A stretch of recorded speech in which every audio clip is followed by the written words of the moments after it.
कर्माबाई, आप क्या कहेंगे कर्माबाई की भक्ति को? क्या वो उत्सव नहीं था?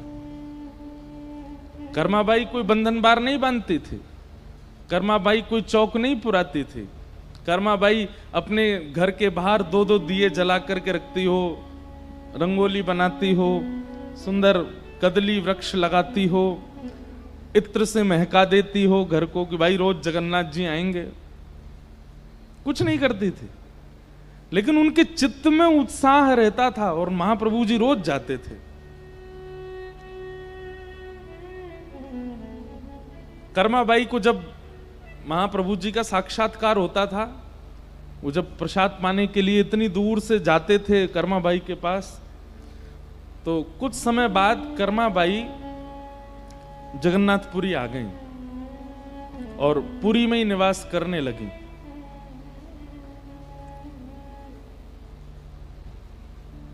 तो आज भी ऐसा नियम है पुरी में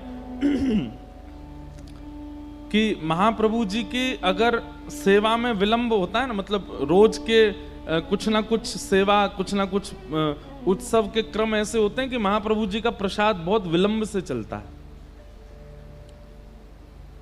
मैं बता रहा था जिस दिन मैं यहां आया हूं उस दिन ठाकुर जी का एक प्रसाद तो सुबह 4 बजे लगा होगा, 3 बजे लगा होगा, इतना विलंब हो जाता है। विशेष महोत्सवों पर तो बहुत विलंब हो जाता है। तो जब कर्माबाई जगन्नाथपुरी पहुंच गई तो वहां पर वो विचार करती हैं अब यहां हम क्यों बनावें, यहां तो इतनी हंडियों में प्रसाद बनता है, महाप्रभु जी पाते ही हैं। लेकिन महाप्रभु जी संकेत करना चाहते थे कर्माबाई को कि आप ही बनाओ, हमको आपके हाथ का पाना है। तो संकेत कैसे करें? जबरदस्ती इतना विलंब कर देते थे भंडारी को कि 1-1, 2-2 बजे दोपहर में महाप्रभु जी का बाल भोग आता था।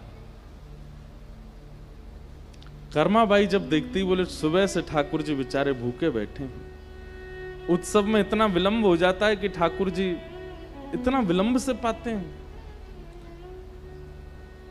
तो कर्माबाई अपनी कुटिया में जाकर के सुबह सुबह जैसे ही पता चलती कपाट खुल गए उससे पहले ही उठ करके सुंदर सिद्ध करती खिचड़ी और ठाकुर जी का दूर से ही नील चक्र को दिखा करके आवाहन करती, बोले महाप्रभु जी बन गई, आ जाओ।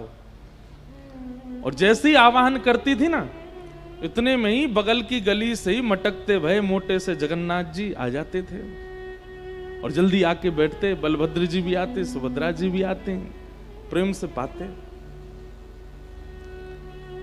जो क्रम कर्माबाई अपने घर पर कर रही थी वो क्रम पुरी में जाकर के किया, वहां भी महाप्रभु जी आते थे और कर्मा की खिचड़ी पाते थे।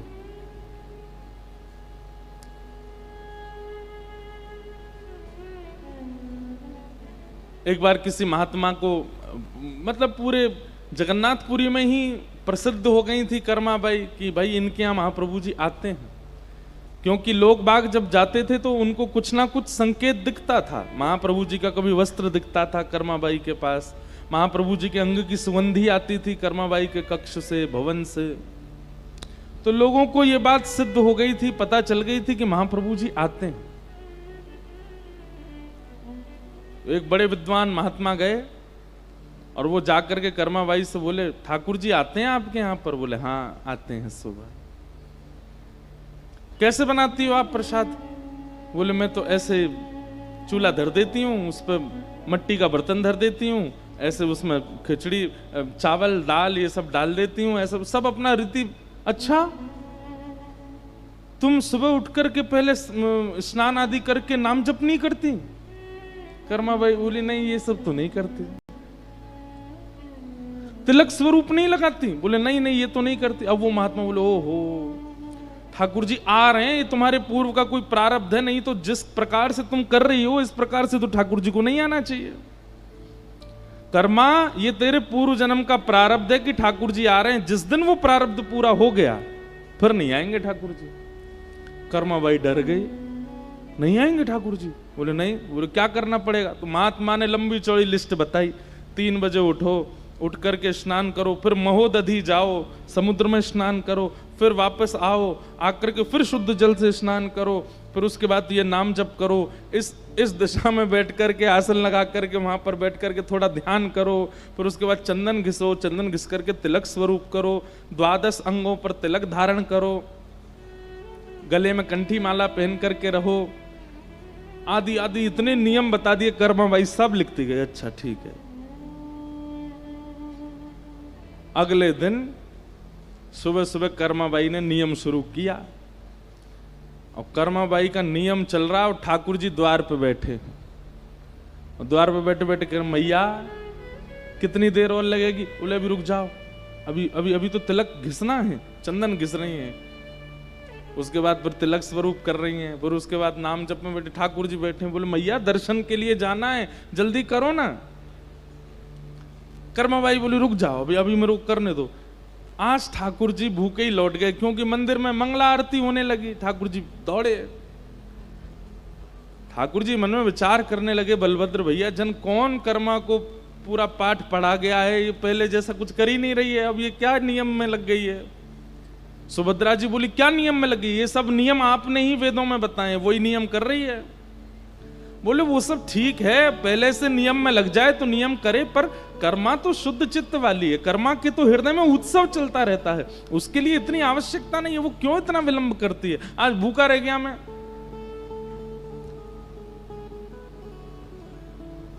अब तो रोज ठाकुर जी पहुंच जाएं, और कर्मा का कोई ना कोई नियम ही रहता था। वो तो 12 बजे तक तो नियम ही चलता था कर्मा बाई का, उनका नाम ही कर्मा इसलिए पड़ा। ठाकुर जी द्वार पे बैठे बैठे जल्दी कर माँ जल्दी कर, वो बार बार जल्दी कर माँ बोलते थे, इसीलिए उनका नाम कर्मा बाई पड़ा। फिर अंत में एक दिन ठाकुर जी को गुस्सा आई, कर्मा बाई के हाथ पकड़े, क्या कर रही हो ये? बोले मुझे सब पता है, मेरे प्रारब्धों की वजह से आते हो आप, और अगर मैं ये नियम नहीं करूंगी, नाम जप नहीं करूंगी, तिलक अनुष्ठान नहीं करूंगी, जिस दिन मेरा प्रारब्ध पूरा हो जाएगा आप नहीं आओगे।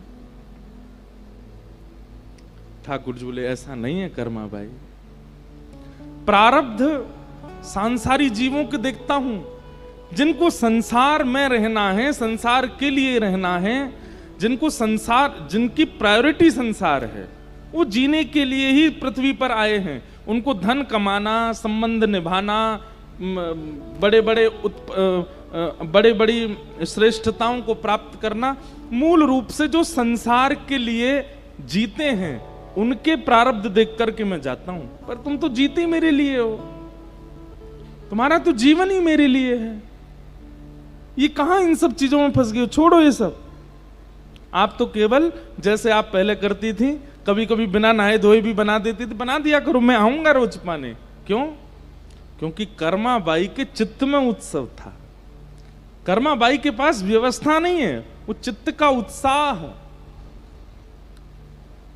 और उत्साहित जब होता है ना व्यक्ति, तभी उत्सव होता है। फिर उसके बाद देह को स्नान की भी आवश्यकता नहीं है, उसका चित्त पवित्र है।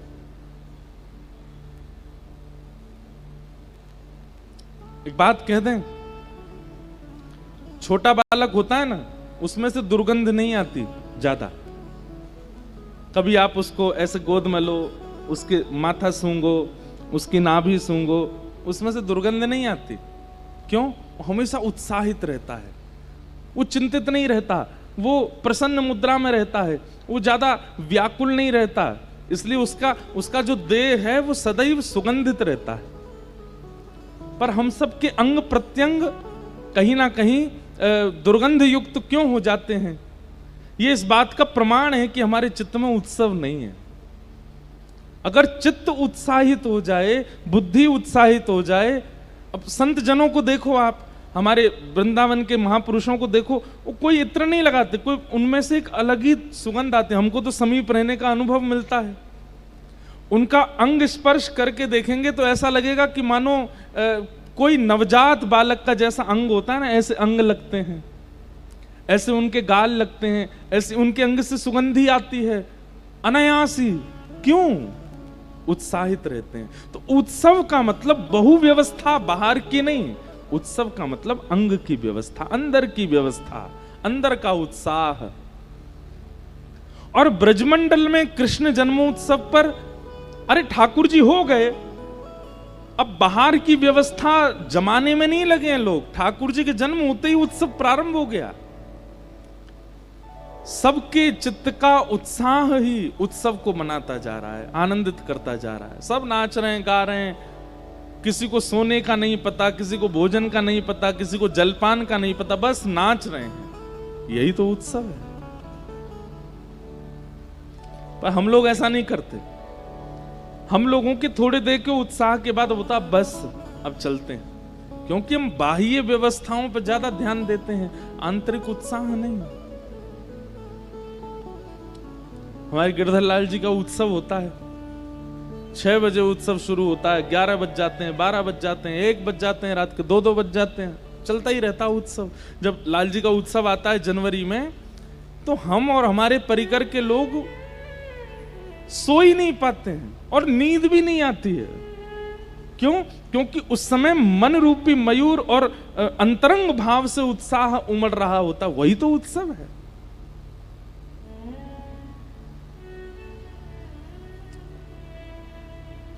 हमें जगन्नाथपुरी के महाप्रसाद में सबसे प्रिय है बाल भोग की खिचड़ी।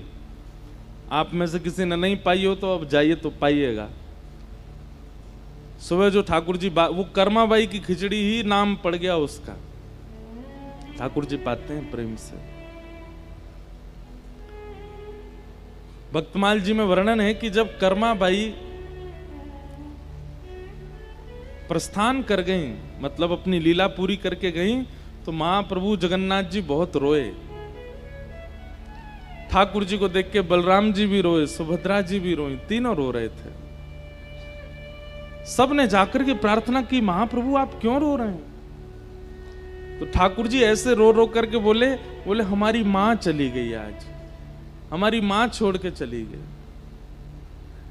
तो जो दैतापति राजा थे उन्होंने जाके ठाकुर जी से कहा, गई कहां? वैकुंठी तो गई, आपके धाम ही गई है, फिर आप रो क्यों रहे हो?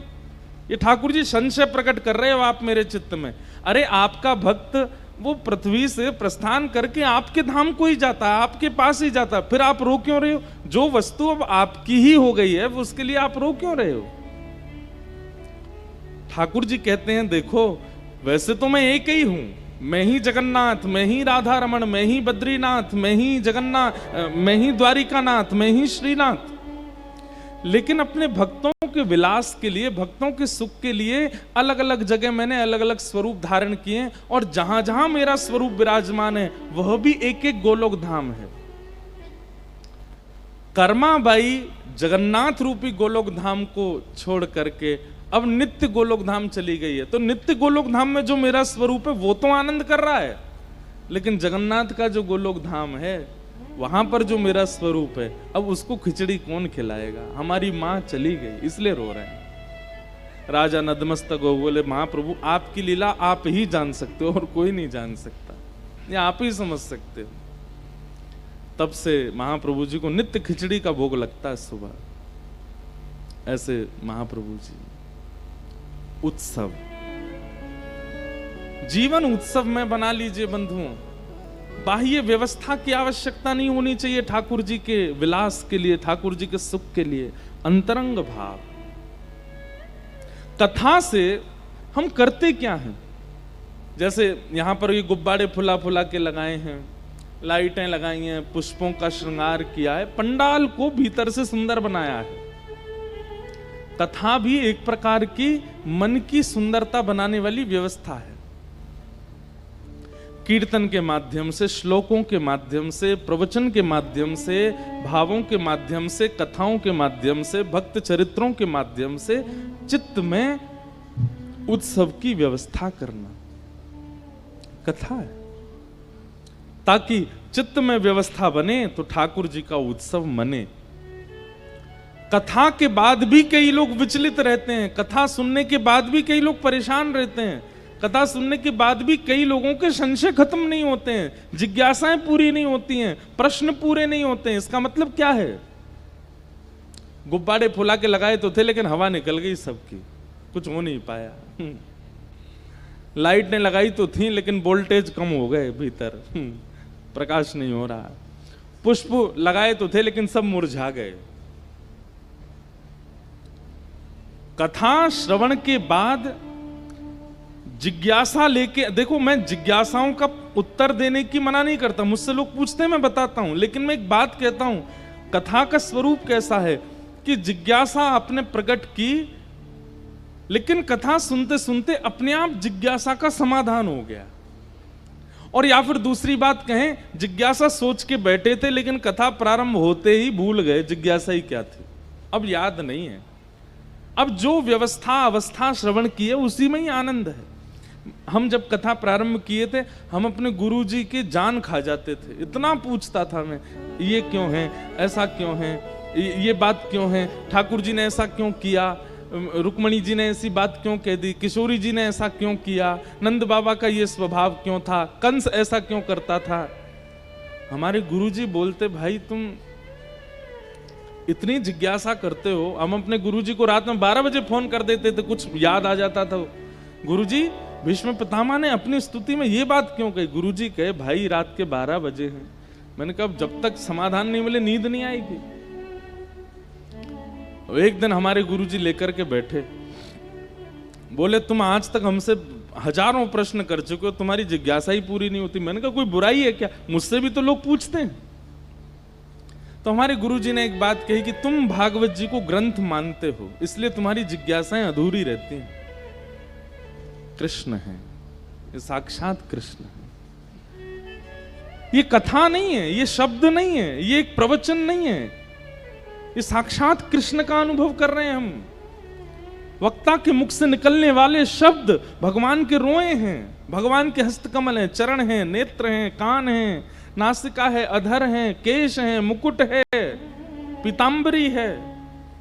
इस भावना से कथा कहोगे कि मैं कृष्ण का ही वर्णन कर रहा हूं और मैं कृष्ण को ही पढ़ रहा हूं, अपने आप चिंतन करते ही तुम्हें अपनी शंका का समाधान होने लगेगा। और ये मैंने फिर अनुभव किया, कई प्रश्नों के अपने आप प्रत्युत्तर मिलने लगे जब से ये भावना रखी कि तेनेयम वांगमयी मूर्ति, ये प्रत्यक्ष कृष्ण है।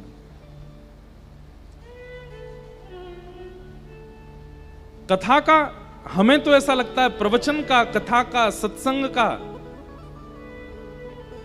यह रूप है कि यहां उपस्थित होने वाले व्यक्ति की जिज्ञासाएं समाप्त हो जाती, उसका कोई प्रश्न नहीं रह जाता। फिर